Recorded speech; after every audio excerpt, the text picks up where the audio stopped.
Hello and welcome to Randomscape episode 6, where I have randomized all of the NPC locations in RuneScape Classic, and we've been exploring this strange world together and seeing what we can discover. Here we are, a little bit of lag there today on the login. So, in the last episode we had a really fun time repairing these railings in the dwarf cannon quest, which was super interesting. And we've got these dwarf remains ready to take back to the dwarf commander, who's actually in the wilderness. So we're going to do that stuff, but I think also it's time to go and get some of our skills up a little bit more. Our thieving, which is supposed to be our main moneymaker, is a bit lacking at the moment. And look at our outfit. Okay, so the Cape of Legends and the eye patch are pretty sick, but besides that, we're kind of living off things that we picked up from the ground, and it's not a great look. So, if you're new to the series, of course you're welcome to go back and check out episodes 1 to 5. But we're gonna head back to Lumbridge today anyway, to see. I'm already getting distracted by quest NPCs. There's a bank here, a gnome banker. So this Wizard Mizgog is the guy for Imp Catcher, so if we can find the imps, this might be our elusive quest point, which I keep talking about, and finally complete it. Do I have anything that I want to bank?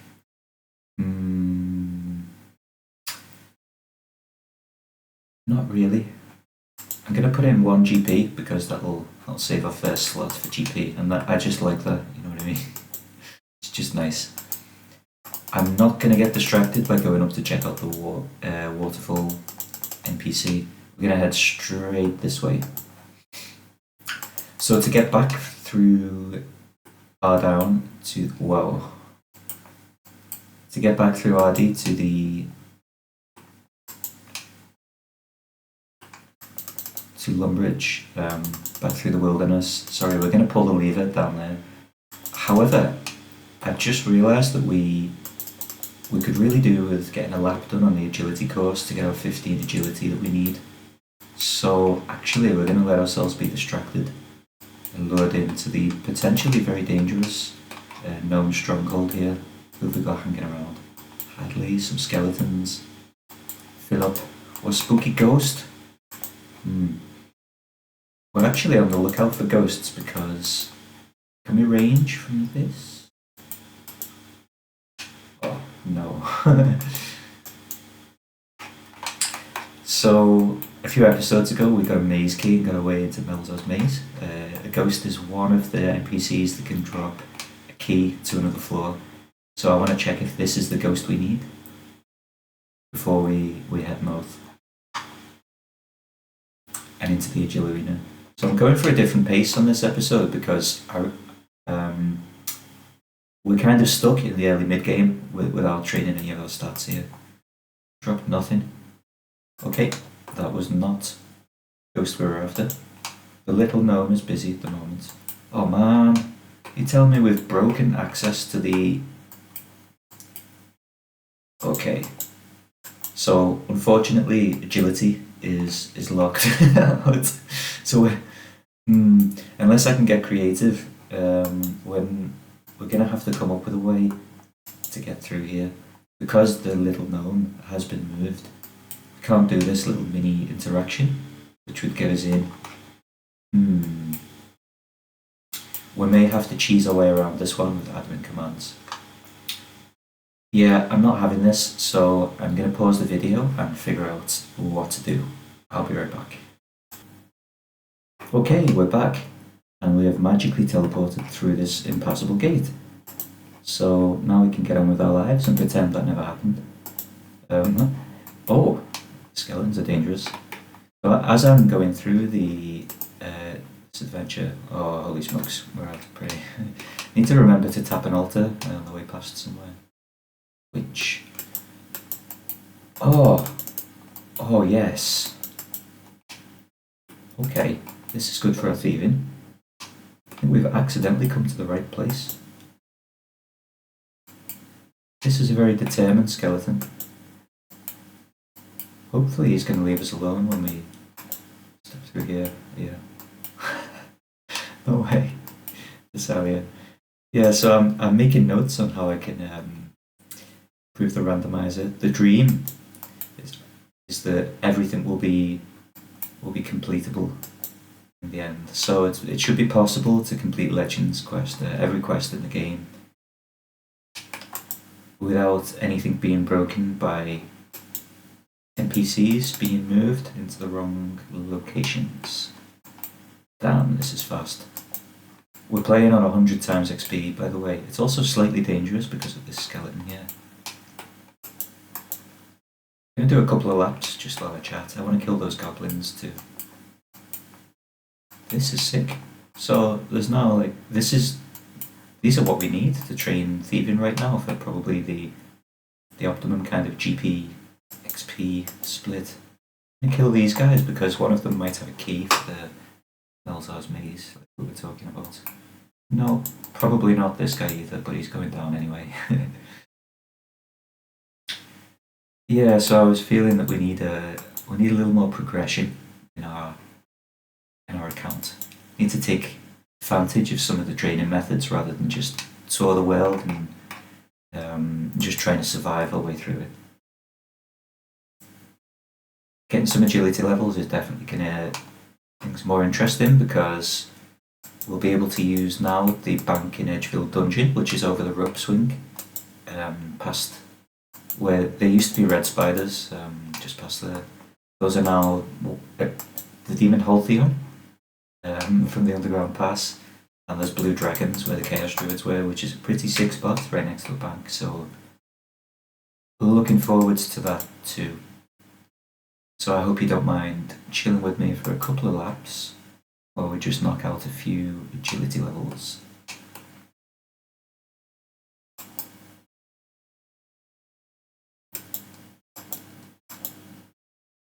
And agility can be super relaxing. I've never got it to level 80, I don't think, in any version of the game.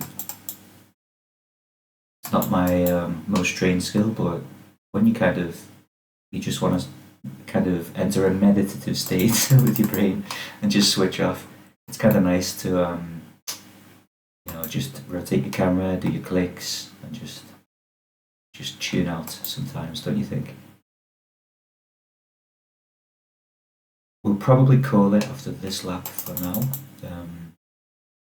Can't off the top of my head think of any shortcuts in particular around this level that I might want to get to.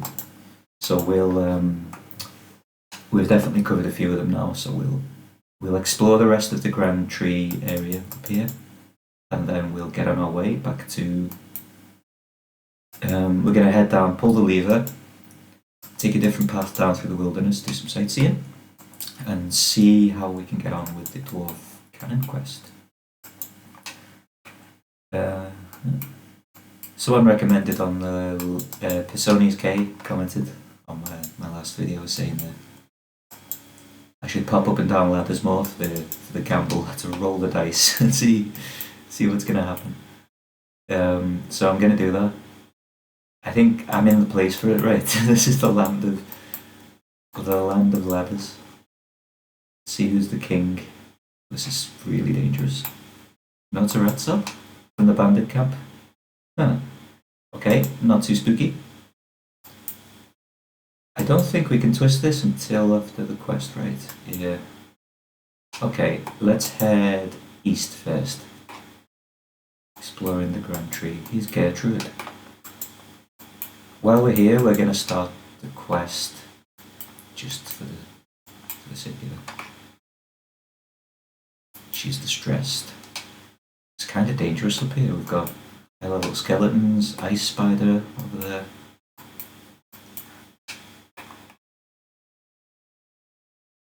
Look over where are the kids? Another quest is begun, or rather, no quests are begun. I'm not sure why. Do quests turn yellow Classic when you've started?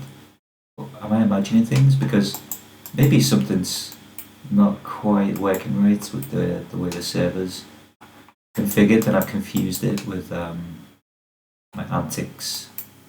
Who's this? Giles, one of the note NPCs. Yeah. Is there a way? Yeah, the ladder's here to climb down. Let's see who's up by the glider. Giles is keeping a lookout. Look, the ogre trader is in a cage. Depressing. Can we trade it? No. Well, Dominic, is this a pickaxe shop? No, crafting store. Starting crafting would be good. We haven't got an amulet, and it kind of bugs me. I was thinking we could get a holy symbol from. We found the NPC that's selling those. Let's head over this way and go down the west side and see what we can see. Come on. Super janky. Osman.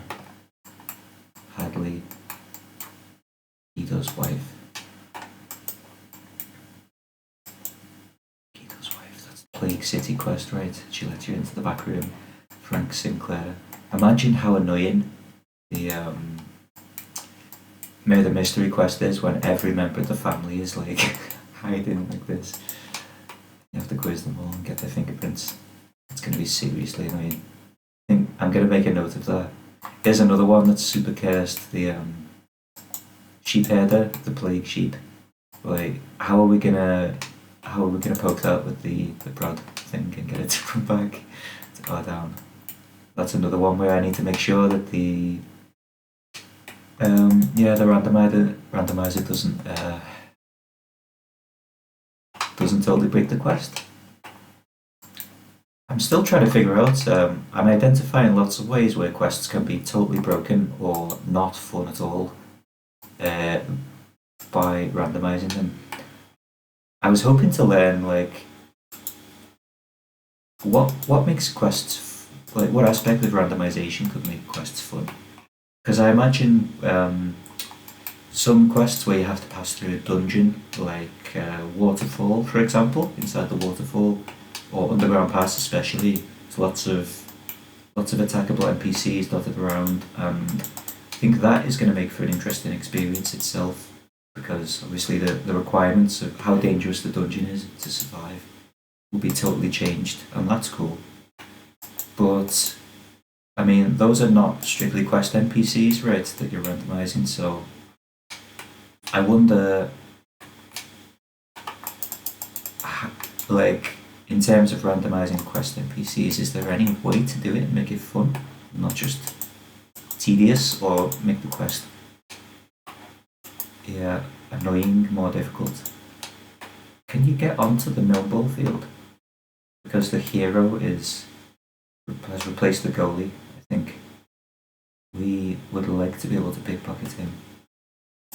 Okay, can we head in there? My goodness, what a place! Right, this is we've got an all-star lineup on the field here. Yeah, we can get in. Official. Helps the referee. No, he's still there. Romeo's here. Romeo and Juliet. We could start that quest, but hey, is this a range training spot? I guess it is. We could stand outside the cage here and shoot any of these.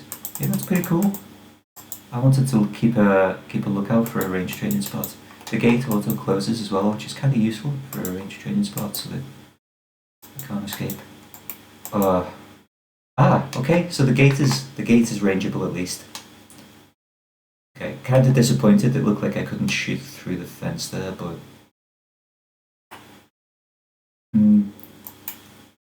not as exciting a spot, I guess, if you have to lure every NPC over. Can monks drop monk robes? Or no? Because we identified that it's not possible for us to get up into the monastery because Abbot Langley is required and he is missing, unfortunately. which is a bit of a shame. So that's definitely something I need to fix for for season 2, and for if I ever release a version of this to be playable for others. I was wondering how I would go about that. Can I? Come on, step this way, step this way. Can we range you? No. Maybe I could have before he moved. Okay, so this spot, maybe not a great range training spot. Kinda sucks. But we'll get a few levels while we chat anyway.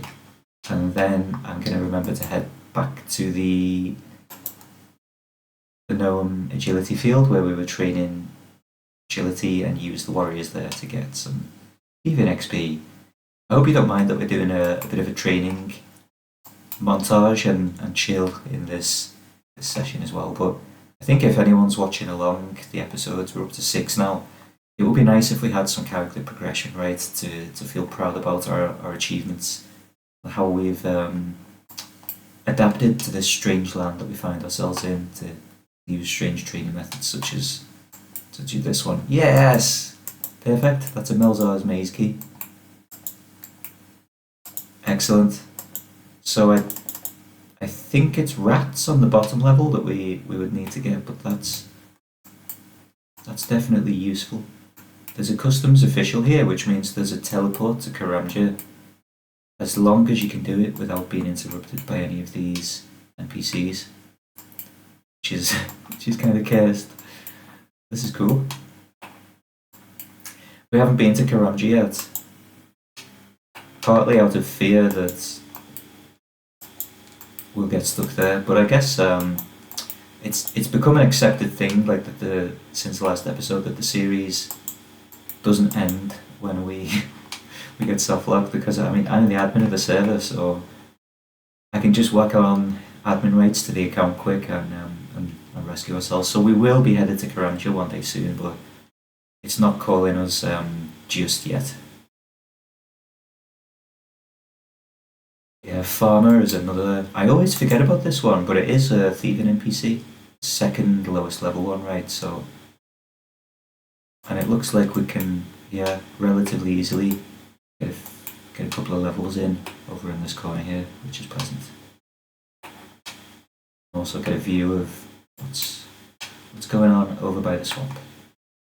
There's Balkoi. There's a lot of Balkoi actually around. We've seen him out in the fields. We'll do another 24 until we get caught, and then we'll head down to the warriors.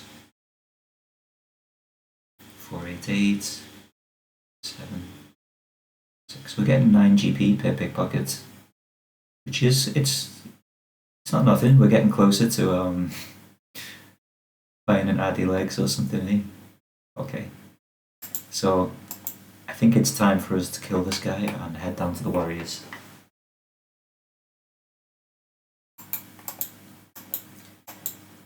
Another reason that I need to stock up on GP actually is when we pass a rune store, every rune, like every spell that we can cast, is super valuable, because we're going to start unlocking teleports. I feel like I need to commit the list of NPCs that drop lore runes to memory, because we really could do with being able to teleport around the world, because as you can see, the transportation methods, as in the boat to Karamja or the boat off Karamja actually, to either Ardi or Port Sarin is here. Super tempted to take this now, but said that I would go train Thieving at the warriors, so we're gonna go that way. So chaotic. Like, I think normally when people film a RuneScape Let's Play, you kind of like, right, we're gonna go to this spot for this long, and then we'll go and do this quest. And with, like, anyone who's filming a Let's Play really knows what they're doing, right? In this case, I don't. I got all these ideas in my head because, you know, I've got quite a lot of game knowledge throughout the years, but they all go out the window because you think you're going to do one thing, and then suddenly you're training Thieving instead, or there's a boat to Karamja and the boat off Karamja might be better shortcut to where you want to go next. So much possibility.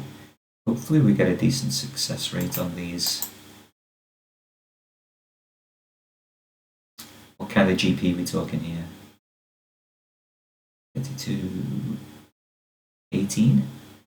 Yeah, 18 GP each. It's pretty good. So yeah, if we can get to the point where we can afford some mind runes, that would be ideal. So we found a bank somewhere right on the way here. It was over by the waterfall. The gnome banker was next to the bench. It kind of looks out over the river. So that's super useful. So we've identified 3 banks so far. We've got the gnome banker by the bench we just found. Fairy banker was in Falador, just next to the actual bank. Just one shop away from there. And the other one is in the Edgefield Dungeon Wilderness, where the Earth Warriors are, over the agility obstacle, the rope swing. There's regular bankers, a whole bunch of them have replaced the Earth Warriors over there. So that was really one of the things that drove us to take a little shortcut up, a little trip up here to the course, because I want to be able to go and train in that dungeon, because it looks sick. Being able to bank with blue dragons right there, that's what you want, right? So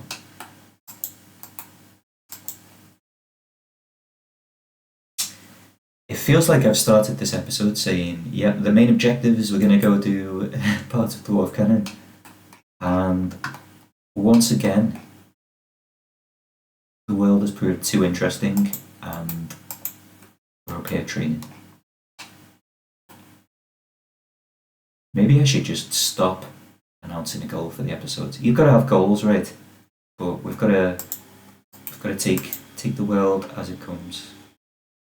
This is actually a sick training spot, because if I happen to fail enough times to kill both these warriors, I can just do a lap, right? I can jump on the log and like that. So here we go. While we wait for the other one to respawn, let's do a lap.